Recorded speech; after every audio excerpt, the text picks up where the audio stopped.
The Florida sun was setting low, painting the sky in warm shades of coral and gold.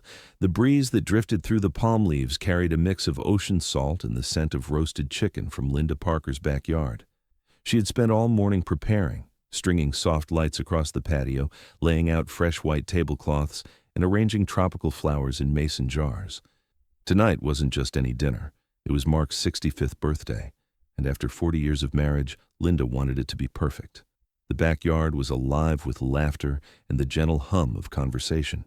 Their son, Daniel, was helping at the grill while her daughter-in-law, Sophie, fussed over the cake inside. It was a gathering of family, old friends, and neighbors who had known the Parkers for decades. Everyone loved Mark, the charming silver-haired man with an easy smile and a joke for every occasion. Linda looked at him from across the patio, her heart warm.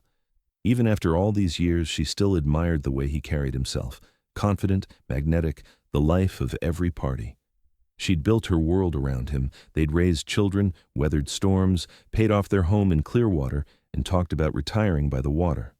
As she set down a tray of lemonade, she noticed Cheryl at the edge of the crowd. Cheryl lived next door, 45, single, with a loud laugh and a habit of leaning too close when she talked. She'd moved in 2 years ago after a messy divorce, and Linda had made a point to be friendly. She'd dropped off casseroles, invited her to barbecues, even helped her fix her garden fence. But lately, Cheryl's friendliness had begun to feel different. "Linda, you've outdone yourself," Cheryl called, approaching with 2 glasses of bourbon, Mark's favorite drink. "I couldn't resist pouring this one for the birthday boy myself." Linda smiled politely. "How thoughtful, Cheryl." Cheryl laughed and handed the glass directly to Mark. Her fingers brushed his a moment too long, her eyes holding his as she said, "You don't look a day over 50. Mark chuckled, a little flattered. "I'll take that compliment any day." Linda turned away to greet another guest, but something in her chest tightened, a tiny, almost imperceptible knot. It wasn't jealousy, she told herself.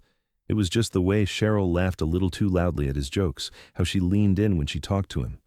But what woman hadn't seen her husband charm people? Mark was just being Mark. Still, when Linda caught her sister Patty's raised eyebrow from across the table, she knew she wasn't the only one noticing. The evening went on in waves of toasts, laughter, and old memories. Mark was radiant, moving from one group to another, always the center of attention. Linda loved seeing him happy.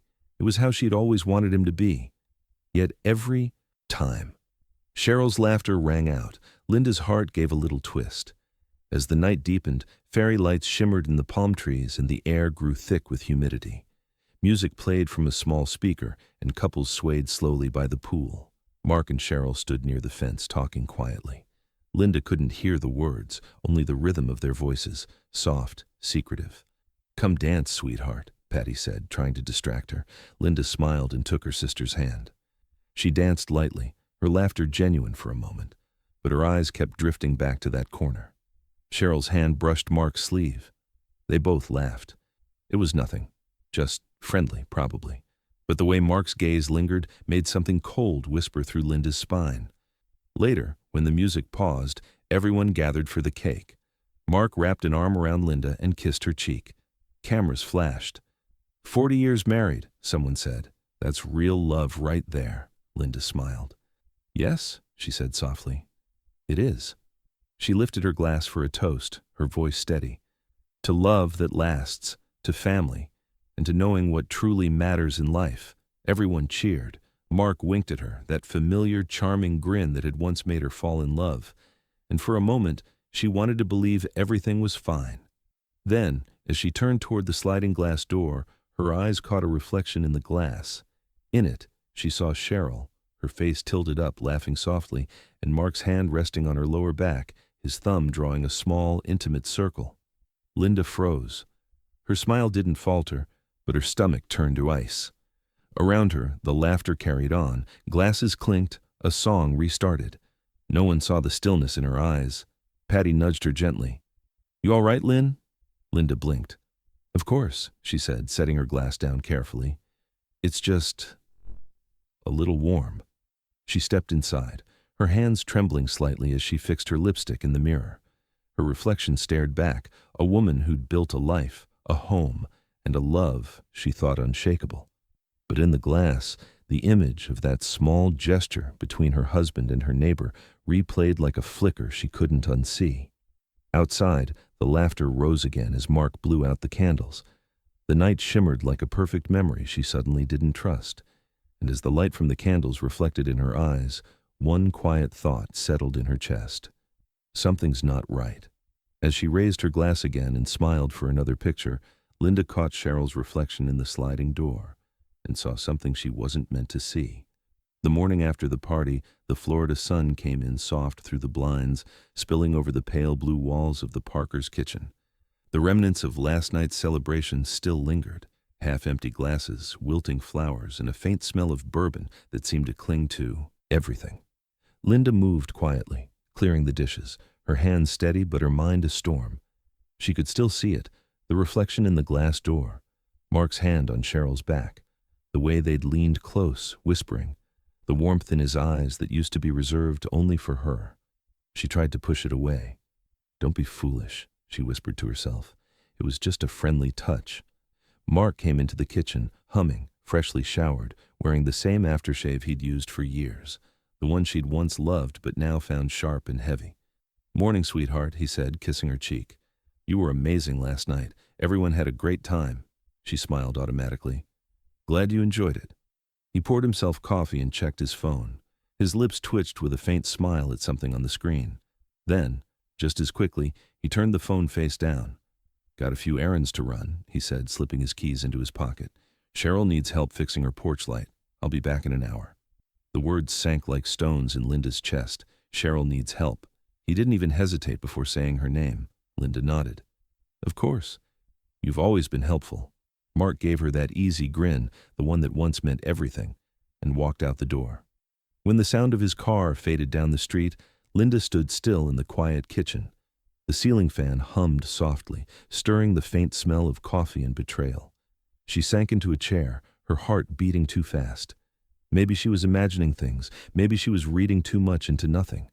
But her instincts, those quiet whispers that had guided her through motherhood, through years of marriage, refused to be silenced.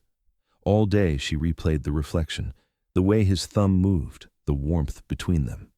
That evening, while watering the hibiscus near the fence, Linda heard laughter from the other side. Cheryl's voice, light, playful, carried through the thin Florida air.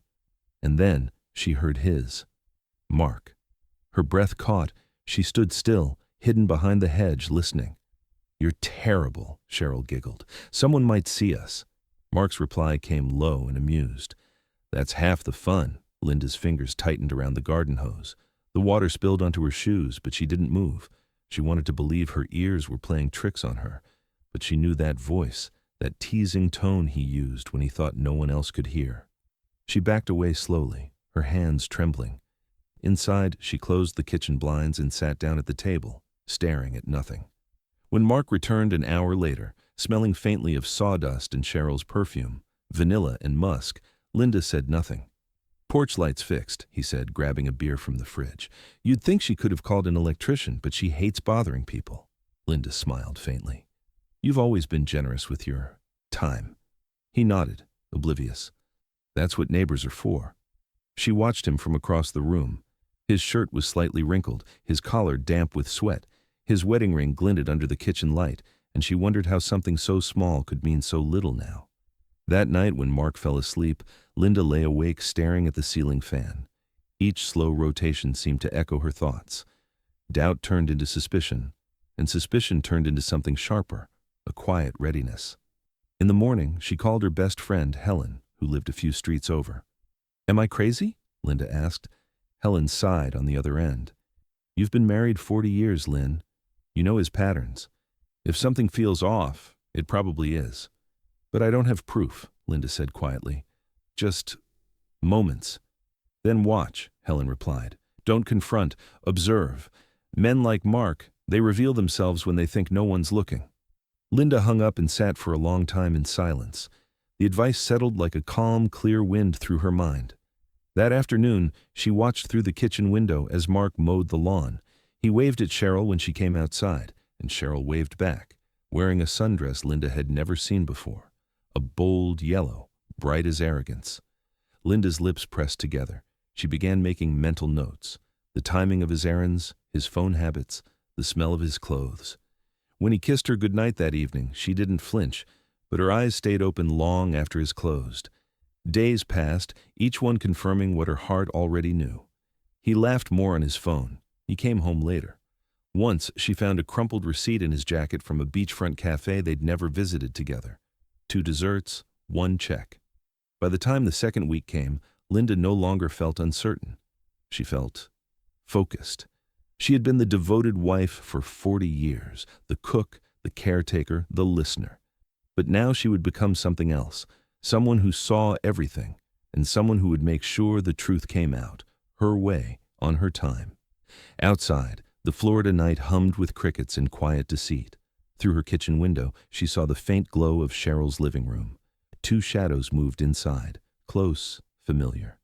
Linda turned off her light and whispered to herself, steady and cold. If they think I'm blind, they're about to find out just how wrong they are. That night, while watering her garden, she heard laughter drifting from Cheryl's patio, and her husband's voice answered back.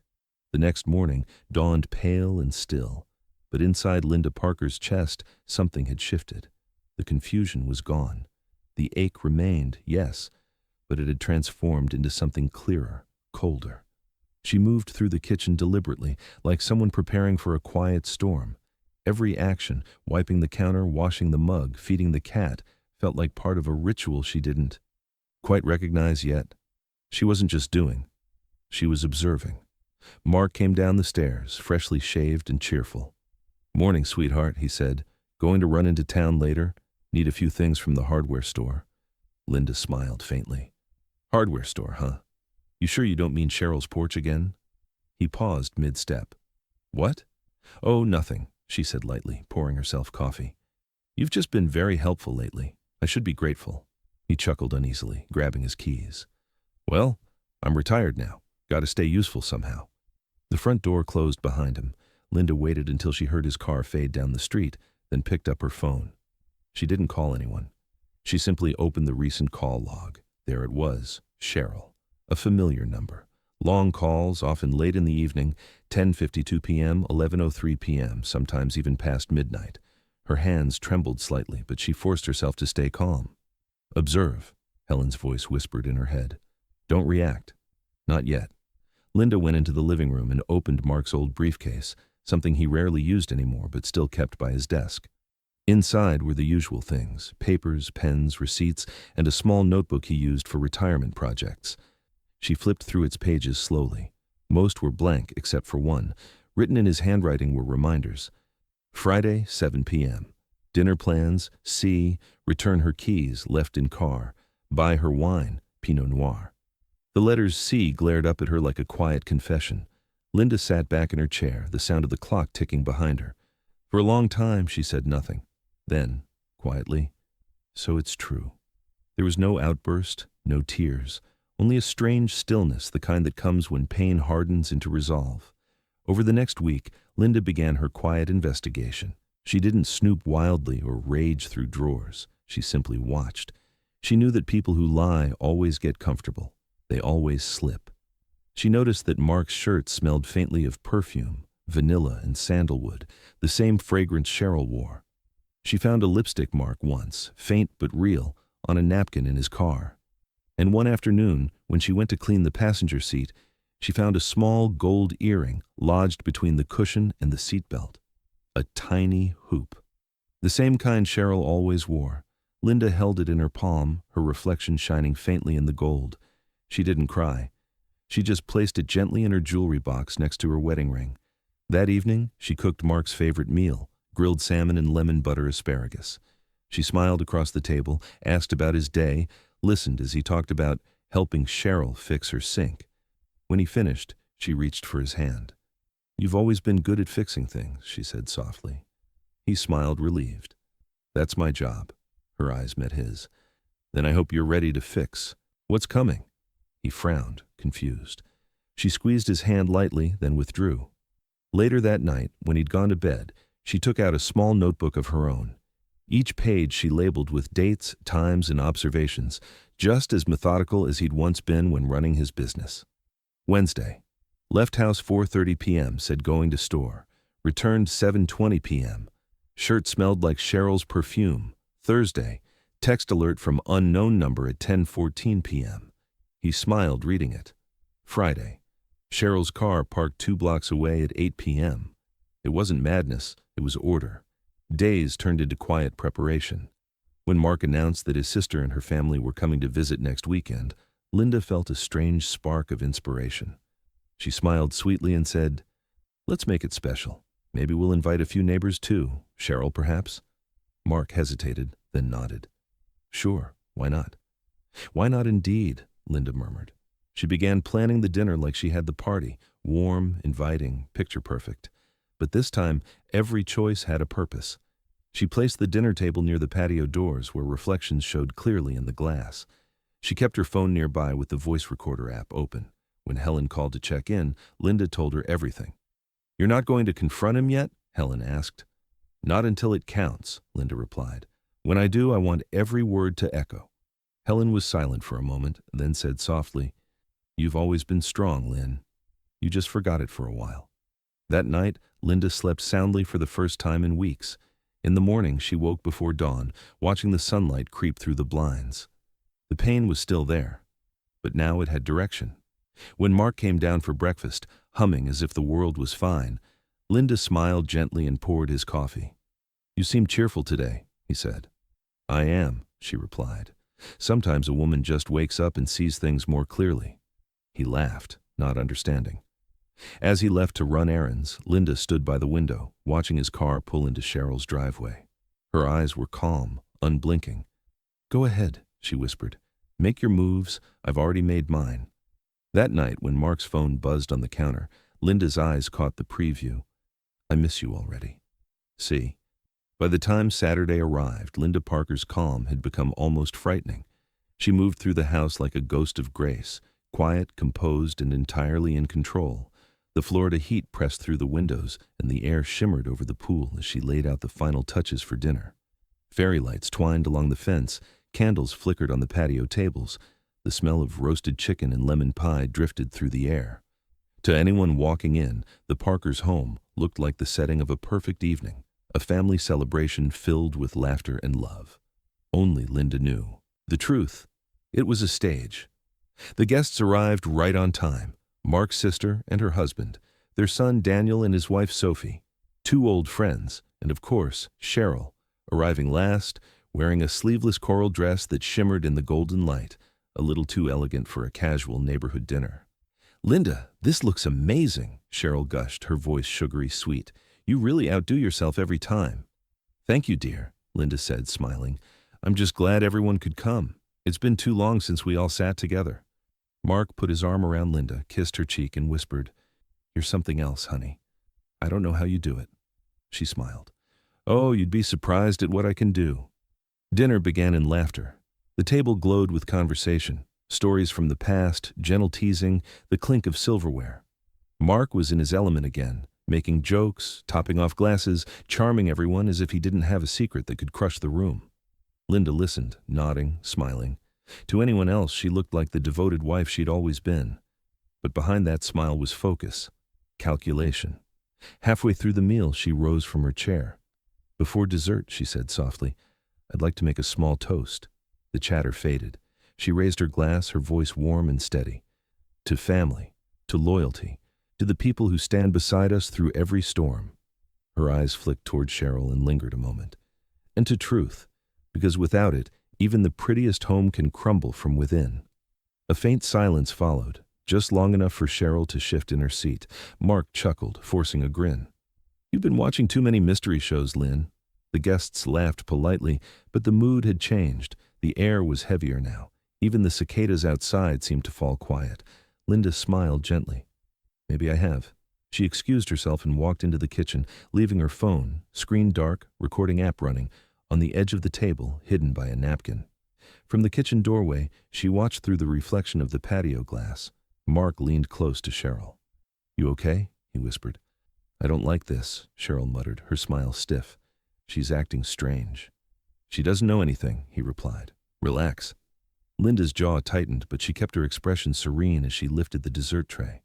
When she returned, the table's laughter had resumed, forced and fragile. She placed the pie down and began slicing. "Cheryl," she said sweetly, "would you like the first piece? You've always had a sweet tooth, haven't you?"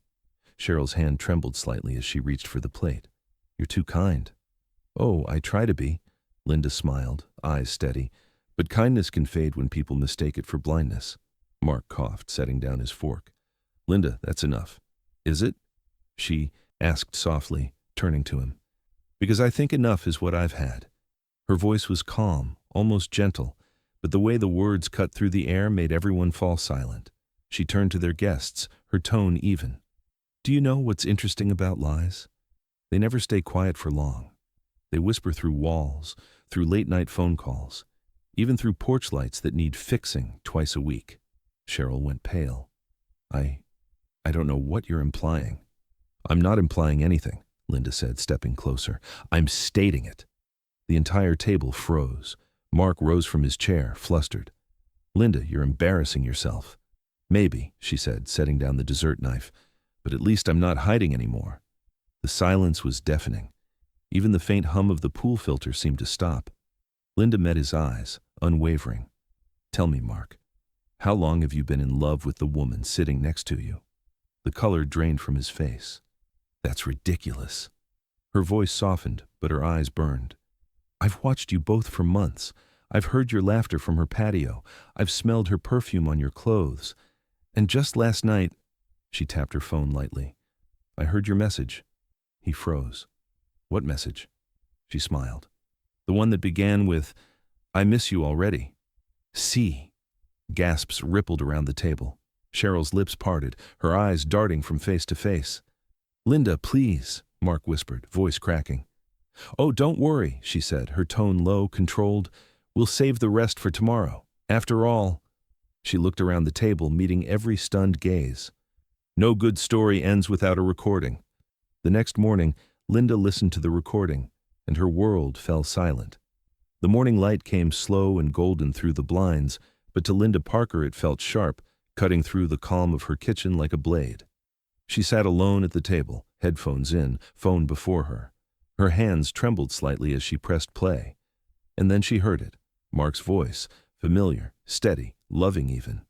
But not for her. "Don't worry, sweetheart," he whispered on the recording. "She's planning another dinner. You won't have to wait long. I'll tell her I'm helping you fix the leak again." Cheryl giggled softly. "You think she suspects anything?" A pause. Then Mark said it, quiet and cruel. "Linda doesn't see what's right in front of her. She's too old to notice anymore." Linda's throat tightened, her heart beat a dull roar in her ears. She paused the recording halfway through, afraid of the next words, but she pressed play anyway. Cheryl's voice came next, playful, smug. "You said you'd talk to her about the house soon. I don't want to keep sneaking around forever." "I will," Mark said. "Once she adds me back to the deed, it's done. We'll be free." Click. Silence. The kind that feels too heavy for a single room to hold. Linda sat perfectly still. The same woman who had spent 40 years folding his shirts, making his coffee, keeping his secrets. And now she held his truth. In her hands, in her ears, in the small glowing screen that would change everything. Her tears came slow. Not the hysterical kind, but quiet ones that streaked down the face of someone who's just stopped pretending. She rose from her chair, walked to the bathroom mirror, and stared at the reflection of the woman Mark had called too old. The lines at her eyes, the silver strands in her hair, they weren't signs of weakness. They were the record of every battle she had already survived, and she decided right there. This would be her last heartbreak. By noon, she had a plan. Linda wasn't impulsive. She had learned in 40 years of marriage that real power didn't shout. It whispered. It moved in silence. She opened the drawer of her desk and pulled out the envelope from 2019, the one Mark had signed without reading. It was a legal transfer, prepared by her attorney after her father's death. He had left her a large inheritance, and Linda had quietly placed the house deed under her name alone for estate simplicity. At the time, Mark hadn't cared. "We share everything," he'd said, signing without a glance. Now that signature felt like justice. She called her lawyer Mr. Green, an older man who had known her for decades. "Mrs. Parker," he said kindly. "How are you?" "I've been better," she replied calmly. but I'd like to make some updates to my estate plan, quietly. For the next week, Linda lived as though nothing had happened. She cooked. She smiled. She let Mark believe her toast at the dinner had been an emotional outburst, a jealous misunderstanding. He relaxed again, easily fooled. "See, I told you," he said one evening, kissing her forehead. "You worry too much." Cheryl was embarrassed. "I told her we should keep some distance for a while." Linda smiled. "That's probably wise." She poured him another drink, the same bourbon Cheryl had brought him at the party, and listened as he rambled about retirement plans and boat rentals. His words rolled over her like noise. Inside, she was already building the final scene. She planned another gathering, a small one, just family. A celebration of gratitude, she called it. Mark was delighted. "After all the tension, this is good," he said. "A fresh start." She nodded, kissing his cheek. "A fresh start. Exactly." When the day came, the house looked beautiful again. The candles flickered, the scent of citrus and baked bread filled the air, and everyone gathered under the warm Florida twilight. Cheryl arrived last once more, hesitant this time, uncertain. Mark greeted her awkwardly, his eyes darting toward Linda. But Linda only smiled. "Cheryl, dear, I'm so glad you came. Please sit, we're just about to start." After dinner, she rose from her seat and lifted a glass. "Before we end the evening," she said softly, "I'd like to share something honest." Mark's hand tightened around his fork. "Linda, it's okay, darling," she interrupted. "This won't take long." She pressed a button on her phone, and from the small speaker, the sound of Mark's voice filled the patio. "She's too old to notice anymore. Once she adds me back to the deed, it's done. We'll be free." The words hit the air like thunder. Gasps broke out around the table. Sophie's hand went to her mouth. Patty whispered, "Oh my God." Mark shot up from his chair, face pale. "Linda, stop this." But she didn't. She let the recording play until the very end, until the silence that followed felt deafening. Then she looked at him, her voice steady. "You were right about one thing, Mark. I don't see everything, but I hear what matters." He stood frozen, trembling. "We can talk about this privately." Linda reached into her purse and handed him an envelope.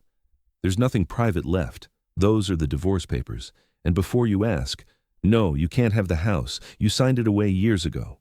Cheryl rose abruptly, muttering, I should go." Linda turned to her with a faint smile. "You should. And take your lies with you." Cheryl fled without another word. Mark sank into his chair, the weight of his own ruin settling on his shoulders. Linda poured herself a small glass of wine, her hand steady. "You wanted freedom, Mark," she said softly. "Now you have it." As the guests lifted their glasses, Linda turned to Mark and said, "You'll want to hear this recording." No one spoke for several seconds after the recording ended. The only sound in the room was the soft, rhythmic whir of the ceiling fan and the faint rustle of the palm trees outside. Mark's face had gone gray, his lips parted, but no words coming out. Cheryl stood frozen, still clutching her purse like a shield, her coral dress now clashing with the shame that colored her skin. Linda Parker remained standing at the head of the table, her back straight, eyes calm. She didn't need to raise her voice. Her silence had already said everything. Finally, Mark managed a broken, "Linda, please, not here. Let's talk, privately." She tilted her head slightly. "Privately?" Her voice was soft, but every syllable carried power. "You lost that privilege when you made our life public in whispers and lies."